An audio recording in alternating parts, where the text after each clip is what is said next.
بسم الله الرحمن الرحيم الحمد لله رب العالمين وصلى الله على سيدنا محمد النبي الأمين وعلى آله وصحبه والتابعين وبعد أيها الملأ الكريم السلام عليكم ورحمة الله وبركاته.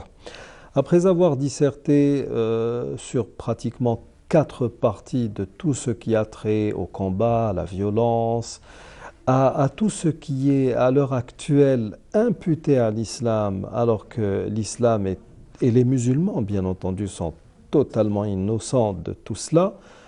Je veux dire par là, où je fais allusion à cette guerre psychologique, à cette diabolisation de l'islam, à cette manière de parler de la violence qui fait que nous sommes passés d'un discours qui normalement devrait analyser le phénomène même de la violence qui n'a ni religion, ni espace géographique, ni frontières, ni rien de tout cela. Nous sommes passés donc d'un discours normalement didactique, ou à la limite qui obéit à la rigueur scientifique, à une islamisation du phénomène. Et alors, après avoir donc donné ou fait un certain nombre de préalables, nous passons maintenant à la terminologie même qui est utilisée justement à travers des écritures saintes. Aujourd'hui, nous parlerons de la guerre dans la Bible. Souvenez-vous, nous avons cité ce passage, ce verset 15 du chapitre 13 du livre d'Ésaïe. Ésaïe, qui est l'un des prophètes qui sont revenus après la captivité, l'un des 10 prophètes mineurs. Et donc, dans ce qui est appelé l'oracle sur Babylone, il est dit: tous ceux qu'on trouvera seront percés, c'est-à-dire les ennemis de Dieu, les ennemis essentiellement des Juifs. Et tous ceux qu'on saisira tomberont par l'épée.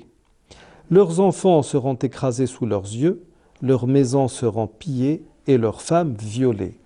Je voudrais juste que l'on se pose un peu pour s'interroger. Imaginons que pareil verset se trouvait dans le Coran. Que risquerait-il de se produire? Nous savons que ce que nous avons comme verset dans le Coran, et nous en avons vu quelques exemples, ou du moins ceux qui sont considérés comme étant les plus virulents, nous les avons expliqués, nous avons donné les causes de révélation. Et là, ma foi, dans tout ce que j'ai pu voir à travers ma maigre expérience, dans le domaine du traitement de cette question de la radicalisation religieuse, à travers bon nombre de pays, je n'ai jamais vu personne parler de ce verset ou citer ce verset de l'Ancien Testament, ce verset qui est l'un des versets de la religion juive, de la tradition judaïque. Et pourtant, là où il y a moyen de tirer sur les musulmans à boulet rouge, personne ne se pose de problème. Dans le livre de Sophonie, Sophonie était l'un des prophètes de l'époque du roi Josias. Alors au chapitre 1, les versets 2 et 4 nous disent ce qui suit. Ça, dans la Bible, c'est Dieu qui va en guerre. C'est Dieu qui va en guerre pour aider essentiellement les Juifs contre les Goïs, contre les autres nations. Je détruirai tout sur la face de la terre, dit l'Éternel. Je détruirai les hommes et les bêtes, les oiseaux du ciel et les poissons de la mer, les objets de scandale, c'est-à-dire tout ce qui est utilisé dans l'adoration des idoles, etc. Et les méchants avec eux, j'exterminerai les hommes de la face de la terre, dit l'Éternel. Normalement, pareil discours ne devrait en aucun cas être celui de Dieu, subhanahu wa ta'ala. Pourquoi? Parce que Dieu se veut clément. Et même dans le Coran, là où vous lirez des versets où Dieu montre une certaine forme de sévérité, c'est soit des versets qui traitent d'anecdotes qui se sont déjà, ou de faits qui se sont déjà déroulés, où Dieu montre ce dont il est capable de faire, et il en parle, ou bien ce sont des menaces. Mais les menaces restent toujours, on va dire, restreintes dans une certaine mesure, que nous verrons par la suite, Inch'Allah.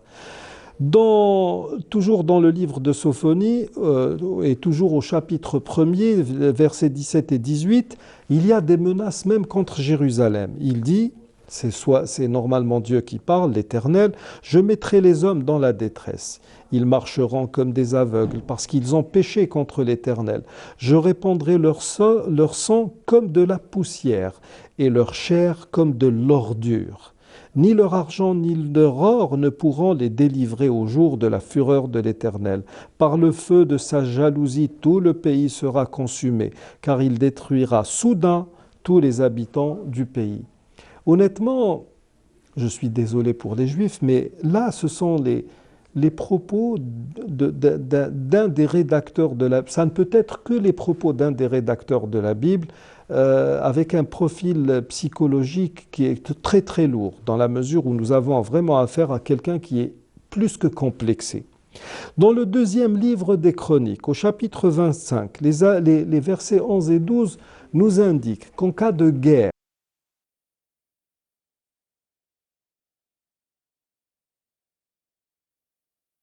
بسم الله الرحمن الرحيم إن الصلاة كانت على المؤمنين كتابا موقوتا صدق الله العظيم الله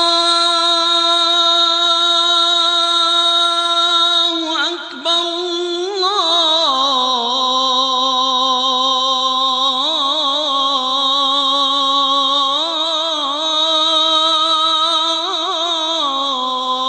الله أكبر أشهد أن لا إله إلا الله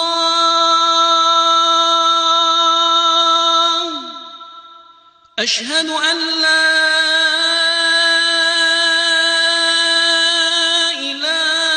إله إلا الله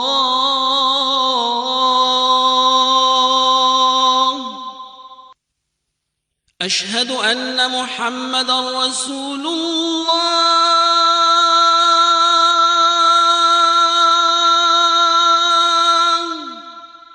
أشهد أن محمدا رسول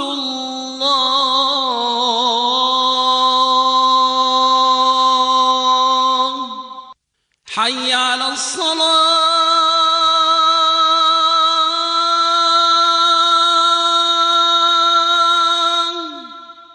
حي على الصلاة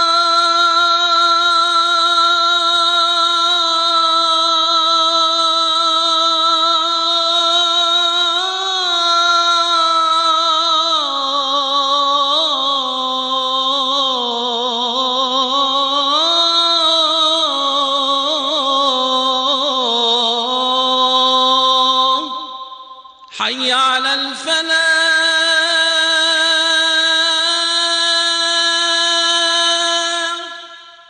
حي على الفلاح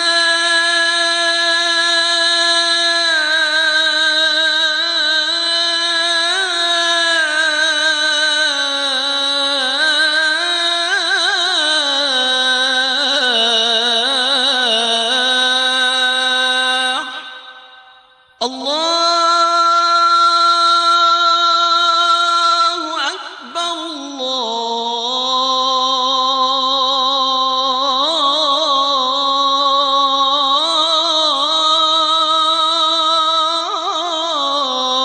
الله أكبر لا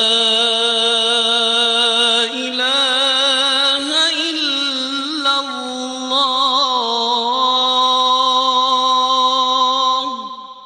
اللهم رب هذه الدعوة التامة والصلاة القائمة آت محمدا الوسيلة والفضيلة والدرجة الرفيعة وابعثه اللهم مقاما محمودا الذي وعدته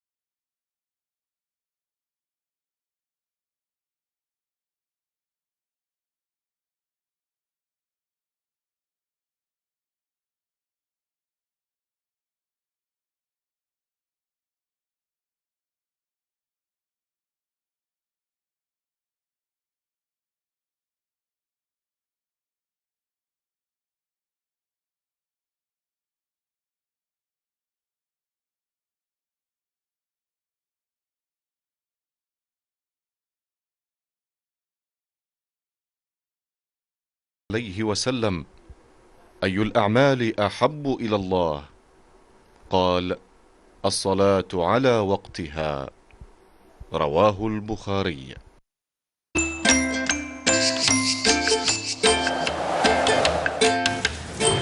موبيليس تقدم لكم الأحوال الجوية. موبيليس أينما كنتم.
قل لا يعلم من في السماوات والأرض الغيب إلا الله وما يشعرون أيان يبعثون.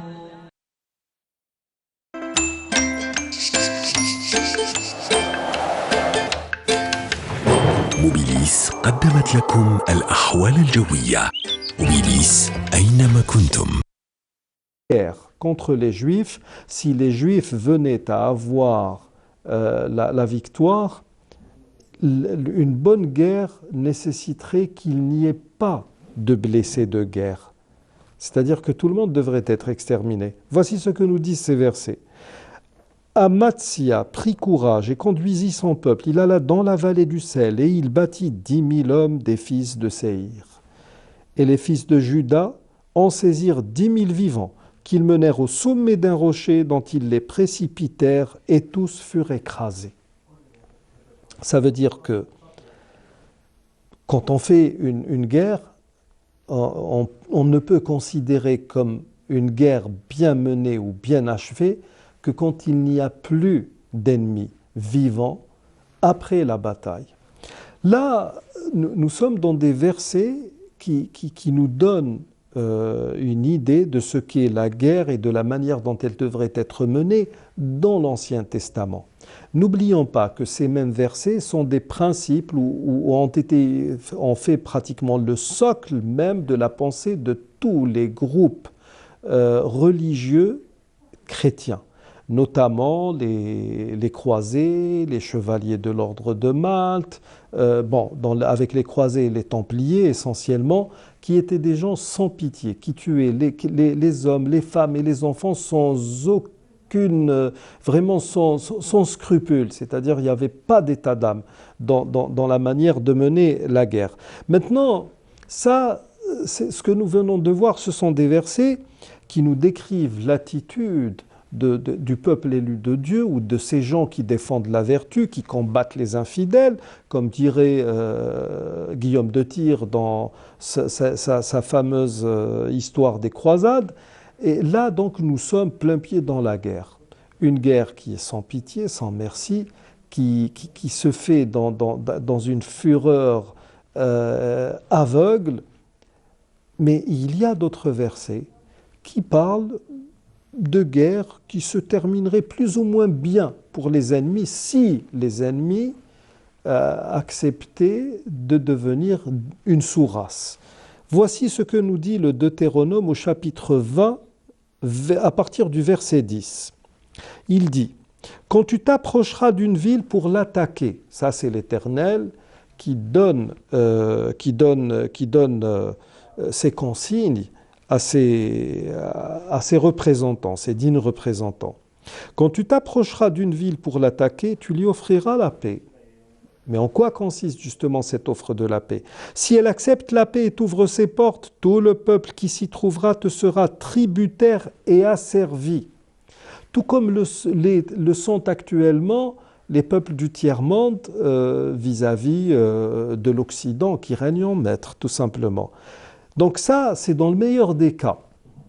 Au verset 12, il est dit, c'est-à-dire si elle n'accepte pas, c'est-à-dire la nation ou la ville à qui tu offres la paix, si elle n'accepte pas la paix avec toi et qu'elle veuille te faire la guerre, alors tu l'assiégeras. Et après que l'Éternel ton Dieu l'aura livré entre tes mains, tu en feras passer tous les mâles au fil de l'épée. C'est-à-dire on ne laisse pas d'homme de mâle vivant. Mais tu prendras pour toi les femmes, les enfants, le bétail, tout ce qui sera dans la ville, tout son butin, et tu mangeras les dépouilles de tes ennemis que l'Éternel ton Dieu t'aura livrés. C'est de cette manière qu'on parle de l'ennemi. C'est ainsi que tu agiras à l'égard de toutes les villes qui sont très éloignées de toi et qui ne font point partie des villes de ces nations-ci. Donc, dans le meilleur des cas, c'est ce qui va se passer. C'est-à-dire que, voilà, on vous offre la paix, et si vous acceptez la paix, vous allez devenir nos esclaves. Vous allez tout nous donner. Et on ne laissera vivants que les femmes et les enfants. Bien sûr, on prendra tout le butin, bétail, maison, etc. Les enfants, nous les éduquerons, nous les formaterons de sorte à ce qu'ils naissent dans la servitude. Et les femmes, elles sont là, elles peuvent toujours servir. À défaut de servir comme servantes, elles seront considérées comme de la bonne chair, tout simplement, parce tout est permis. Et si vous preniez le soin d'analyser un peu les données de l'histoire, ce qui s'est passé dans l'histoire la plus contemporaine, le monde a connu deux guerres mondiales. En fait, ce n'étaient pas des guerres mondiales, c'était des guerres européennes. Ce sont les Européens qui se sont entretués entre eux comme des chiens. Et je ne m'excuse pas de ce que je suis en train de dire. Et le problème avec ce nombrilisme, cet européocentrisme, c'est que quand eux se battent entre eux, ça devient une guerre mondiale. C'est le monde entier qui s'est livré bataille, il y a eu vraiment une période de troubles, etc. Et vous remarquerez en étudiant cette histoire contemporaine de ces gens qui sont venus dans nos pays nous apporter la civilisation et qui sont des bien-pensants qui ne ménagent aucun effort pour parler de l'islam de la manière la plus mauvaise qui soit. Ces bien-pensants, ces gens très très bien, dès lors où l'un d'entre eux avait le dessus sur l'autre, l'une des principales caractéristiques était le viol systématique des femmes. C'est ce qui a été fait, par exemple, quand les Allemands pénétraient quelque part. C'est ce qu'a subi l'Allemagne avec les Alliés, tous les Alliés sans exception aucune, quand elle a été vaincue, et vous seriez ahuris. Et nous l'avons remarqué aussi avec la crise du Kosovo, de l'Albanie, ce que ces bons chrétiens faisaient des musulmans dès lors où ils avaient un ascendant sur eux. Et pourtant, toute cette barbarie, toutes ces guerres, même fratricides entre chrétiens, personne n'en parle. À l'heure actuelle, le seul point noir de l'histoire, le seul problème du monde, c'est l'islam et les musulmans. Mais là encore, il y a un autre problème. C'est que nous avons parmi nous des gens qui donnent matière à nos détracteurs de parler de nous et de nous montrer de la sorte. C'est ça qui fait de la peine. Mais en tout cas, il serait bon pour nos musulmans de s'informer un peu sur les écritures dites saintes des judéo-chrétiens avant de parler de l'islam et de faire justement cette comparaison afin de bien voir ou d'avoir une vue assez précise de ce qu'est réellement la notion de guerre chez nos détracteurs. Nous arrivons au terme de cette émission. Je vous remercie de l'avoir suivi. Assalamu alaikum wa rahmatullahi wa barakatuh.